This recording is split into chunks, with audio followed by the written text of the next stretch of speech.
안녕하세요, 여러분. 경제학장 박사입니다. 자, 혹시 이런 생각해 보신 적 있으세요? 경제는 도대체 어떻게 성장하는 걸까?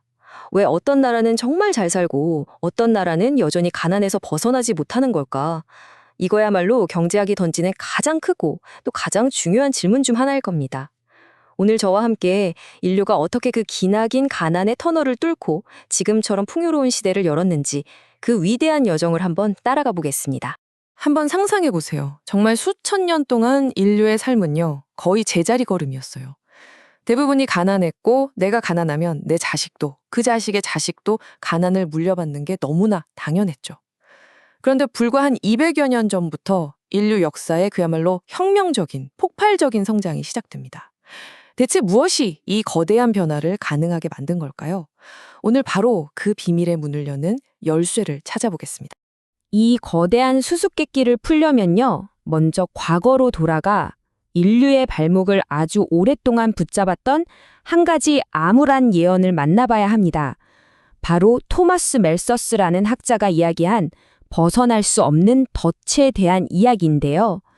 왜 인류는 그토록 오랫동안 가난이라는 늪에서 허우적될 수밖에 없었을까요? 멜서스의 주장은 어떻게 보면 되게 간단한데 또 어떻게 보면 정말 무서워요. 자, 기술이 좀 발전해서 식량 생산이 늘었다고 쳐요. 그럼 사람들이 뭘 할까요? 더 잘 먹고 더 오래 살겠죠? 그럼 자연스럽게 인구가 늘어납니다.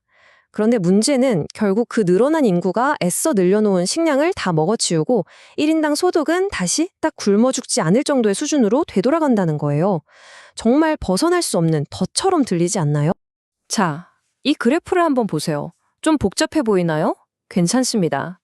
이게 바로 멜서스가 말한 그 무서운 덫을 한눈에 보여주는 핵심 그림이거든요. 여기서 아래로 볼록한 저 곡선은 뭐고, 저기 쭉 뻗은 직선은 또 뭘 의미하는 걸까요? 그리고 왜 하필 이 두 선이 만나는 지점이 비극적인 결말을 의미하는 건지 지금부터 제가 하나하나 차근차근 설명해 드릴게요. 네, 아주 좋은 질문이에요. 먼저 저 아래로 볼록한 AP 곡선부터 한번 보죠. 이건 평균 생산물 곡선이라는 건데 여기에는 정말 중요한 경제학의 대원칙이 하나 숨어 있습니다. 바로 수학 체감의 법칙이라는 겁니다. 말이 좀 어렵죠? 쉽게 말해서 땅 크기는 정해져 있는데 거기에 농부를 1명, 2명 계속 투입한다고 해서 쌀 생산량이 무한정 늘어나지는 않는다는 거예요. 처음에는 생산량이 확 늘다가도 어느 순간부터는 농부 1명이 만들어내는 생산량이 점점 줄어들게 된다는 원리죠. 네, 그럼 이번에는 저기 직선으로 쭉 그어진 SB선을 볼까요? 이 선의 의미는 아주 명확하고 간단합니다. 바로 인구가 지금 수준을 유지하는 데 필요한 최저 생계 수준을 뜻해요. 그러니까 사람 1명을 먹여 살리는데 필요한 최소한의 식량이라고 생각하면 쉽습니다. 이 선보다 생산량이 많아지면 인구가 늘고 반대로 이 선보다 생산량이 적으면 인구가 줄어들게 되는 거죠. 그리고 마침내 이 두 선이 만나는 지점, 바로 이 이점이 멜서스 균형입니다. 이게 무슨 뜻이냐? 만약 기술이 발전해서 일시적으로 생산량이 늘어나더라도 결국 늘어난 인구가 그 남는 걸 다 먹어치우면서 사회는 다시 이 최저 생계 수준 2점으로 돌아오게 된다는 겁니다. 이것이 바로 인류가 수천 년 동안 갇혀 있었던 비극, 멜서스의 덫인 거죠. 그런데 잠깐만요. 지금 우리가 살고 있는 세상을 한번 보세요. 멜서스의 예측과는 완전히 다르잖아요. 인류는 분명히 그 가난의 덫에서 탈출했어요. 그렇다면 도대체 멜서스는 뭘로 친 걸까요? 그의 모델에는 어떤 결정적인 한 가지가 빠져 있었던 걸까요?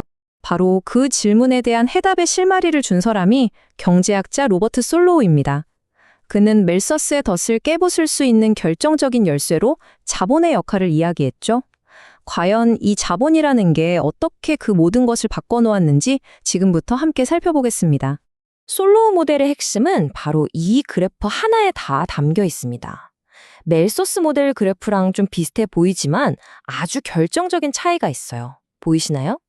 생산 곡선이 한 곳에 가만히 머물러 있는 게 아니라 계속해서 위로 이동하고 있죠. 이것이 바로 지속적인 성장의 비밀입니다. 여기서 이야기의 주인공은 바로 자본입니다. 자본이라고 해서 그냥 돈을 생각하시면 안 돼요. 농부가 쓰던 갱이가 어느 날 갑자기 트랙터로 바뀌는 걸 상상해 보세요. 노동자 한 사람 한 사람의 생산성을 그야말로 폭발적으로 높여주는 모든 도구, 기계, 그리고 도로 같은 사회 기반 시설. 이게 바로 자본입니다. 멜서스는 바로 이 자본이 쌓이는 힘을 미쳐보지 못했던 거죠. 자, 성장의 과정은 이렇습니다. 1단계, 처음 경제는 K0만큼의 자본을 가지고 AP0 곡선 위에서 생산을 합니다. 2단계, 그런데 사회가 생산한 것의 일부를 소비하는 대신 투자해서 자본을 K1으로 늘리는 겁니다. 그럼 어떻게 될까요? 3단계, 짜잔, 경제 전체의 생산 곡선이 AP1으로 위로 점프를 해버립니다. 이제 같은 노동력으로도 훨씬 더 많은 걸 생산하게 되는 거죠. 이것이 바로 지속적인 성장을 만들어내는 엔진의 원리입니다. 자, 그럼 여기서 이런 똑똑한 질문을 할 수 있겠죠? 와, 그럼 자본이 마법의 열쇠라면 그냥 계속 쌓기만 하면 우리 경제가 무한정 성장할 수 있는 거 아닐까요? 와, 정말 날카로운 질문입니다. 하지만 안타깝게도 정답은 아니오예요.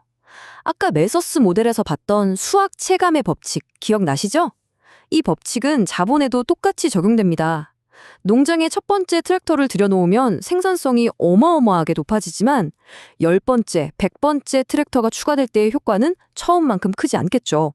점점 그 효과가 줄어든다는 겁니다. 즉, 자본 축적만으로는 언젠가 성장이 둔화될 수밖에 없다는 한계가 있다는 거죠.